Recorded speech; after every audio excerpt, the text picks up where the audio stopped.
ஆக்சுவலா உங்களோட பணத்துக்கு இந்த இன்ஃப்ளூயன்சர்ஸ் சொல்றவங்க ரொம்ப ரொம்ப ஆபத்தானவங்க. இப்போ ஆல்கோ சோஷியல் மீடியால ஓபன் பண்ணாலே ஆல்கோ தான். ஆல்கோன்னு போயிட்டோம்னாலே நமக்கு ப்ராஃபிட் வந்துடும். இல்ல ஆல்கோன்னு போனா ரிஸ்க் அதிகம். நீங்க ஃபர்ஸ்ட் பார்க்க வேண்டிய பாயிண்ட் என்னன்னா ரிக்வயர்டு மார்ஜின். சப்போர்ட் ரெசிஸ்டன்ஸ் தெரிஞ்சாலே போதும் நல்ல ஒரு ட்ரேடரா மாற முடியும். நீங்க 100 ட்ரேட் எக்ஸிக்யூட் பண்றீங்கன்னா 30 ட்ரேட் லாஸ்ல தான் முடியுங்கிறது. பிளைண்டா ஒரு இன்ஃப்ளூயன்சரை ஃபாலோ பண்றது ரொம்ப ரொம்ப தப்பு. ஆல்கோ ஒரு ட்ரேடிங் மெத்தடாலஜி, அவ்வளவுதான். ஃப்ரீக்வென்ட் சேஞ்சஸ்ங்கிறது கண்டிப்பா ஒரு சக்சஸ் ரிசல்ட் கொடுக்கவே கொடுக்காது. உங்களுக்கு இன்னும் மார்க்கெட் பத்தி நிறைய டவுட்ஸ் இருக்கு, இல்ல கிளாரிபிகேஷன்ஸ் வேணும் அப்படின்னா டிஸ்கிரிப்ஷன்ல கான்டாக்ட் ஃபார்ம் இருக்கு, அதை ஃபில் பண்ணுங்க.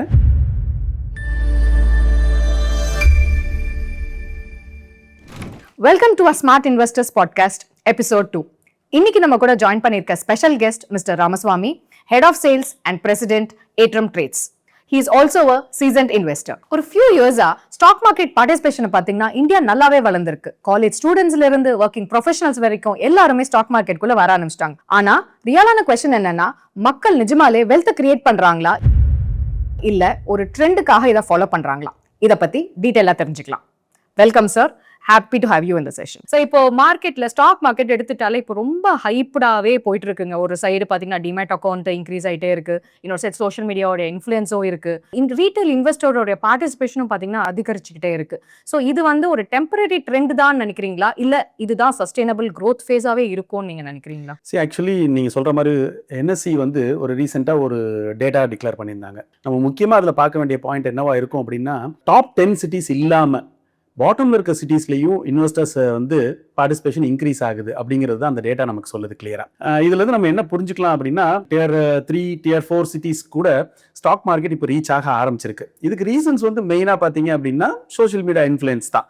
நிறைய இன்னைக்கு இன்ஸ்டா யூஸ் பண்ணாத ஆளே கிடையாது, எஃபி யூஸ் பண்ணாத ஆளே கிடையாது. ஸோ அதனால ரொம்ப அதிகமா இன்ஃப்ளூயன்ஸ் பண்ணுது மக்களை ஸ்டாக் மார்க்கெட் பக்கம் திருப்புறதுக்கு. பட் ஸ்டாக் மார்க்கெட் பக்கம் மட்டும் திருப்பினா போதுமா அப்படிங்கிறது நிறைய பேருக்கு புரியுறது இல்ல. அதுல இருக்கிற ரிஸ்க்ஸை புரிஞ்சுக்காம நிறைய பேர் உள்ள வர்றதுதான் இப்போ நம்ம பாக்குற அதிகமான ஒரு விஷயமா இருக்கு. ஓகே. சோ இது இப்போ டவுன் ட்ரெண்ட்ல போறது அண்ட் அப் ட்ரெண்ட்ல இருக்கிறது ஒரு எப்பவுமே நடக்கிற ஒரு விஷயம் தானா, இல்ல ஒரு சஸ்டைனபிள் growth-க்கான இது ஒரு பாசிட்டிவான ஆக்ட்னு நீங்க நினைக்கிறீங்களா? மார்க்கெட்டை பொறுத்த வரைக்கும் எப்பயுமே ரிட்டர்ன்ஸ் கொடுக்காது. மார்க்கெட் அப்ஸ் அண்ட் டவுன்ஸ் இருந்தாதான் அதிகமான ரிட்டர்ன்ஸ் கொடுக்கும்.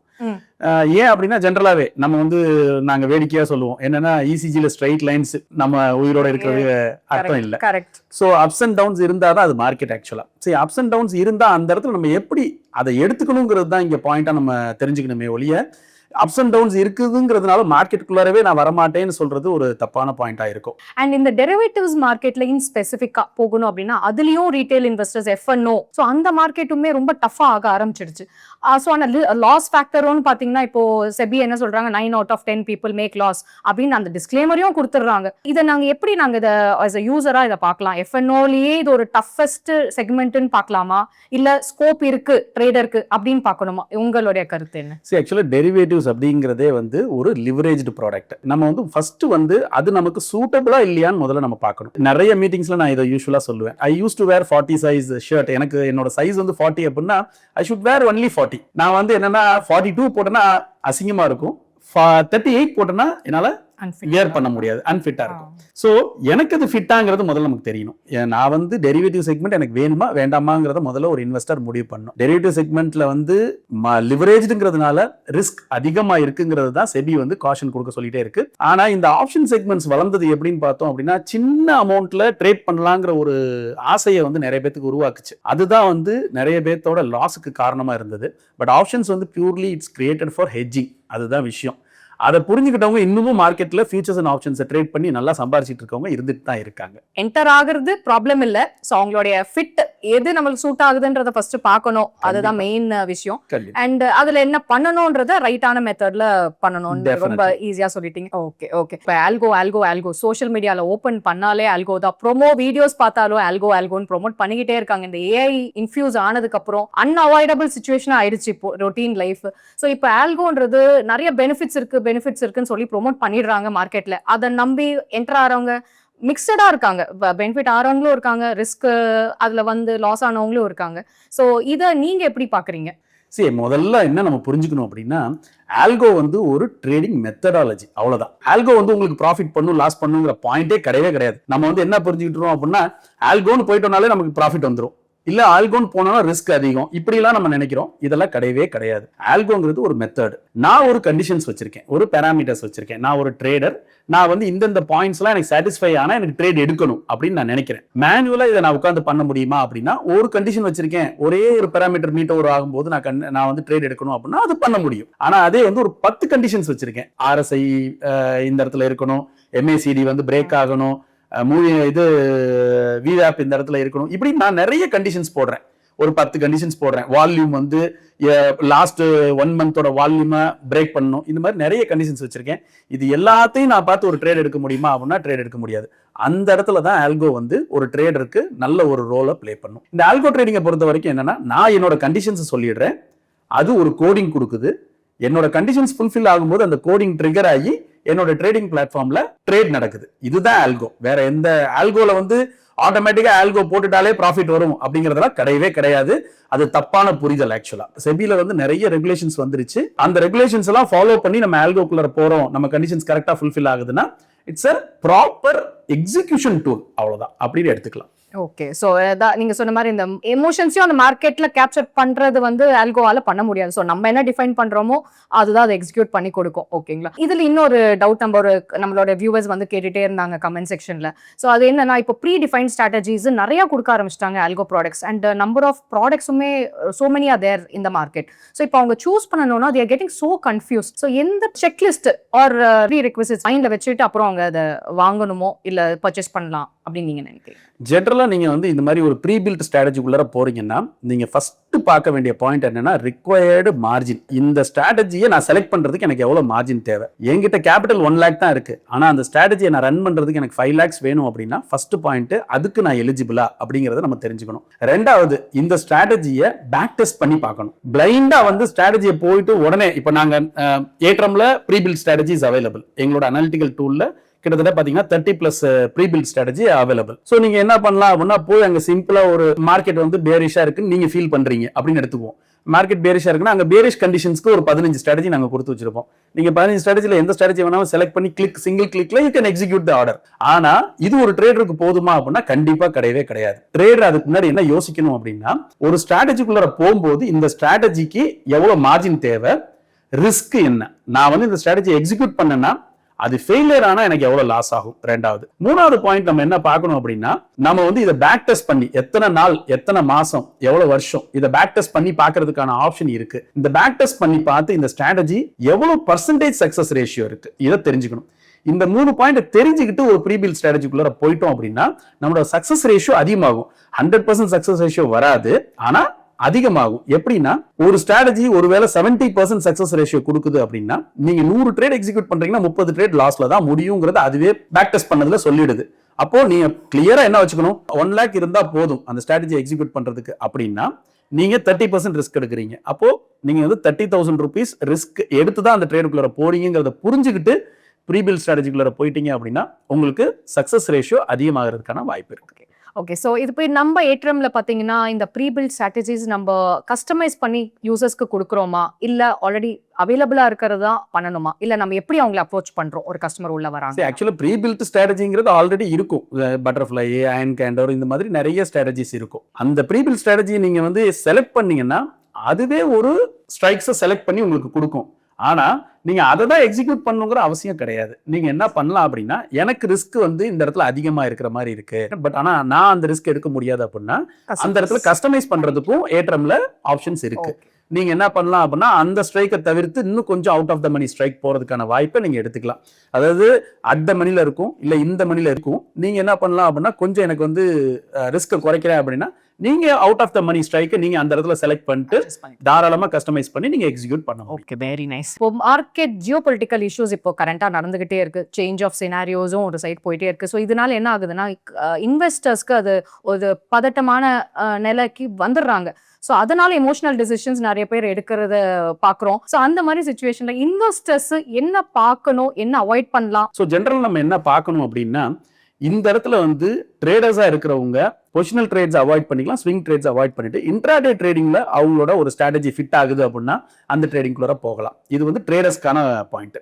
இன்வெஸ்டர்ஸை பொறுத்த வரைக்கும் என்ன பண்ணும் அப்படின்னா ஜென்ரலா பயப்படக்கூடாது. முதல்ல வந்து இந்த மாதிரி ஒரு டேட்டாவை எடுத்து நம்ம பார்க்கலாம். இந்த அப்நார்மல் சிச்சுவேஷனுக்கு அப்புறம் மார்க்கெட் எப்படி ரியாக்ட் பண்ணுச்சு, எவ்வளவு நாள்ல திருப்பி பேக் டு ஃபார்ம் அப்படிங்கிற மாதிரி எப்ப போச்சு, இதை தான் நம்ம பார்க்கணும். நிறைய எக்ஸாம்பிள்ஸ் இருக்கு இதுக்கு. நம்ம வந்து ஒரு 2000ல பாத்தீங்கன்னா அந்த 2K பபிள்ல மார்க்கெட் வந்து ஒரு பெரிய கிராஷ் ஆச்சு. ஆனா ஒரு 60 டேஸ்ல மார்க்கெட் வந்து என்ன ஆச்சுன்னா திருப்பி ரிட்ரைவ் ஆகி பேக் டு நார்மல். திருப்பி அதே மாதிரி 2008ல சப்ரைம் இஷ்யூல வந்து பயங்கரமான market fall, highest ever percentage fall, அதுதான் குளோப்ல. அப்ப கூட மார்க்கெட் வந்து நியர்லி ஒரு 6 மந்த்ஸ்க்குள்ளார திருப்பி வந்து அகைன் வந்து ஒரு ஹையே மார்க்கெட் பிரேக் பண்ணுச்சு. ஸோ என்ன நடக்கணும், என்ன பண்ணணும், இன்வெஸ்டரா இருக்கிறவங்க என்ன பண்ணணும் அப்படின்னா, நான் வாங்குற ஸ்டாக் வந்து குவாலிட்டியான ஸ்டாக்கோட மேனேஜ்மெண்ட் டிசிஷன்ஸோ இல்ல அந்த செக்டரோட ப்ராப்ளம்லாலேயோ இல்ல அந்த கம்பெனியோட கேஷ் ஃப்ளோஸ்ல ப்ராப்ளம், அந்த கம்பெனியோட ஆபரேஷனல் இஷ்யூஸ்ல ப்ராப்ளம், இதனால ஸ்டாக் விழுகுதா அப்படிங்கிறத பார்க்கணும். அப்படி இல்ல குளோபல் சினாரியோனால தான் அந்த ஸ்டாக் விழுகுது, அன்லஸ் அதர்வைஸ் அது நல்ல ஸ்டாக் தான் அப்படின்னா நம்ம தைரியமா அதை வந்து ஹோல்ட் பண்ணணும். முடிஞ்சா ஆவரேஜும் பண்ணணும். நான் வந்து தாராளமா வச்சிருக்கேன், இன்னும் கொஞ்சம் என்கிட்ட வந்து கேஷ் இருக்கு அப்படின்னா நம்ம ஆவரேஜ் பண்ணலாம். ஆவரேஜ் பண்ணி அதை வந்து ஒரு 2 மந்த்ஸ்லயோ 3 மந்த்ஸ்லயோ திருப்பி அந்த சைக்கிள் ரிவைவ் ஆகும்போது நம்ம ஈஸியா ரெக்கவர் ஆயிட்டு வெளியே வந்துடலாம். ஸோ இந்த மாதிரி இதை ஆவரேஜ் பண்ணலாமா, இதை வந்து நான் வச்சுக்கலாமா கூடாதா, என்கிட்ட இந்த செட் ஆஃப் போர்ட்ஃபோலியோ இருக்கு, நான் வந்து இதை கண்டினியூ பண்ணட்டுமா அப்படிங்கிற ஒரு பயம் உங்கள்கிட்ட இருக்கு, ஜெனரலா இன்வெஸ்டர்ஸ்ட இருக்கு அப்படின்னு எடுத்துக்கிட்டோம் அப்படின்னா எங்களோட we have a very expert research team. உங்களோட போர்ட்ஃபோலியோ அனலைஸ் பண்றதுக்கு எங்கள்ட்ட தனி டீம் இருக்கு. நீங்க என்ன பண்ணலாம் அப்படின்னா you can upload your portfolio. நீங்க வந்து எங்களோட சப்போர்ட் டீம் ரீச் பண்ணுங்க, உங்களோட போர்ட்ஃபோலியோவை எங்கள்ட்ட அப்லோட் பண்ணுங்க. we will give you a detailed analysis of your portfolio whether you can hold or you can average or you need to come out of that particular stock with the valid reasons. நாங்க வந்து பக்காவா இந்த மாதிரி ஒரு portfolio analysis கூட எங்களால உங்களுக்காக பண்ணி கொடுக்க முடியும். அண்ட் இப்போ இந்த இன்ஃப்ளூயன்சர்ஸ்ன்ற ஒரு கான்செப்ட் உங்களுக்கு நீங்களே பார்த்துருப்பீங்க, being a social media user, and நீங்க ஃபர்ஸ்ட் கொஸ்டின்லேயே அதான் சொன்னீங்க. ஸோ இப்போ செபியுமே இப்போ என்ன பண்றாங்க, ரொம்ப ஸ்ட்ரிக்ட் ஆகிட்டே வராங்க இன்ஃப்ளூயன்சர்ஸ் மேல. ஸோ எல்லாருமே நிறைய விதத்துல சொல்லிட்டே இருக்காங்க எந்த பிராண்டை ஃபாலோ பண்ணணும் இல்ல எந்த பர்சனை ஃபாலோ பண்ணணும்ட்டு. ஸோ இப்படி இருக்கிற சினாரியோல இது ஒரு சைடு செபி அவங்கள ஃபாலோ பண்ணாதீங்கன்றாங்க, இன்னொரு சைடுல வந்து நான் ப்ராஃபிட் பண்ணியிருக்கேன் என்ன பாருங்க நான் சொல்லித்தரேன் அப்படின்றாங்க. ஸோ எந்த மெத்தட்ல கரெக்டா ஃபாலோ பண்றது கரெக்டான மெத்தட் நீங்க நினைக்கிறீங்க? ஆக்சுவலா உங்களோட பணத்துக்கு இந்த இன்ஃப்ளூயன்சர்ஸ் சொல்றவங்க ரொம்ப ரொம்ப ஆபத்தானவங்க. உங்களோட முதலீடுக்கு முதல்ல அவங்களோட குவாலிஃபிகேஷன் என்னன்னு பார்க்கணும். நம்ம ஜென்ரலா உடம்பு சரியில்லைன்னு என்ன பண்றோம், ஒரு டாக்டர்கிட்ட போறோம், டாக்டர்கிட்ட போகும்போது அவரோட குவாலிஃபிகேஷன் தெரியாம நம்ம போறது கிடையாது. சோ முதல்ல வந்து அவங்க ஒரு செபி ரிஜிஸ்டர்டு பர்சனா அப்படிங்கறது தான் நம்ம முத பார்க்க வேண்டியதா இருக்கும். ஜெனரலா இன்னைக்கு வந்து நான் மார்க்கெட்ல நான் ட்ரேட் பண்றேன், நான் ஒரு ஸ்ட்ராட்டஜி வச்சிருக்கேன், நான் ட்ரேட் பண்ணிட்டே இருக்கேன், நான் ப்ராஃபிட் பண்றேன்றதை நான் எங்க வேணாலும் ஷோ பண்ணலாம். பட் ஆனா அது வந்து ரியலா அப்படிங்கறத உங்களால கண்டுபிடிக்கவே முடியாது. ஏன்னா என்னோட அக்கௌண்ட் நீங்க எங்கேயுமே போய் பார்க்கவே முடியாது. அப்படிங்கும்போது நீங்க வந்து பிளைண்டா ஒரு இன்ஃப்ளூயன்சரை ஃபாலோ பண்றது ரொம்ப ரொம்ப தப்பு.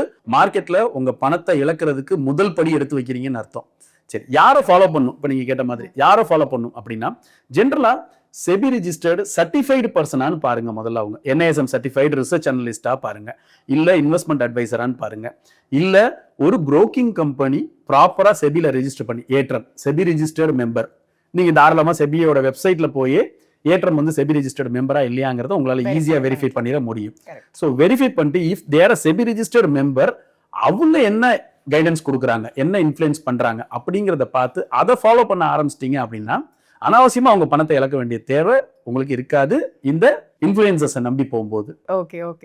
இப்போ ஒரு ட்ரேடர்ஸா இருக்கட்டும் இல்ல எனி டைப் ஆஃப் ட்ரேடர்ஸா இருக்கட்டும், அவங்க இப்போ ட்ரேட் பண்ணும்போது என்ன பண்றாங்க, நியூபியா வரவங்க ஸ்ட்ராட்டஜிஸை மாத்தி போட்டு ட்ரை பண்றாங்க. ஓ இது ஒர்க் ஆகுது, ஒரு 4 நாள் கழிச்சு ஓகே அது ஒர்க் ஆகல, இன்னொன்னு இந்த மாதிரி போட்டு கடைசியில் என்ன சொல்றாங்க, ட்ரேடிங்கே ஒரு கேம்பிளிங்கு, ஸ்டாக் மார்க்கெட்டே ஒரு வந்து மித்து அப்படின்ற மாதிரி ஒரு கன்க்ளூஷனுக்கு வந்துடுறாங்க.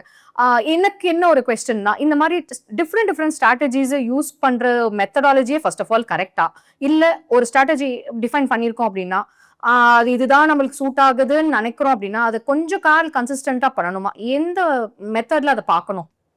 நான் ஜென்ரலா என்னோட மீட்டிங்ஸ்ல இன்வெஸ்டர்ஸ் கேதரிங்ல நான் இந்த பாயிண்டை கோட் பண்ணுவேன். என்ன அப்படின்னா ப்ரூஸ்லி வந்து ஒரு பாயிண்டை ரொம்ப அதிகமா கோட் பண்ணுவார். என்ன கோட் பண்ணுவார் அப்படின்னா, எனக்கு எதிர்த்தாப்புல சண்டை போட வர்றவனை பார்த்து நான் எப்ப பயப்படுவேன் அப்படின்னா 1000 டிஃப்ரெண்ட் கிக்ஸை பழகணும்னு பார்த்து பயப்பட மாட்டேன். ஆனா ஒரே கிக்கை 1000 டைம்ஸ் பழகிட்டு வர்றான் இல்லையா, அவனை பார்த்து நான் பயப்படுவேன்னு ப்ரூஸ்லி சொல்லுவார். இதுதான் மார்க்கெட்டுக்கும் பொருந்தும். என்னன்னா, ஒரு ஸ்ட்ராட்டஜியை நீங்க வந்து ஃபிக்ஸ் பண்ணிட்டீங்க அப்படின்னா, அந்த ஃபிக்ஸ் பண்றதுக்கு முன்னாடி நீங்க எவ்வளவு டெஸ்டிங் வேணாலும் பண்ணிக்கோங்க. அதாவது அதை பேக் டெஸ்ட் பண்ணுங்க, அதுக்கான மார்ஜின் ரிக்வயர்மெண்ட்ஸை பாருங்க, அதுல கரெக்ஷன்ஸ் பண்ணுங்க, அதை திருப்பி பேக் டெஸ்ட் பண்ணுங்க, எவ்வளவு வேணாலும் பண்ணுங்க.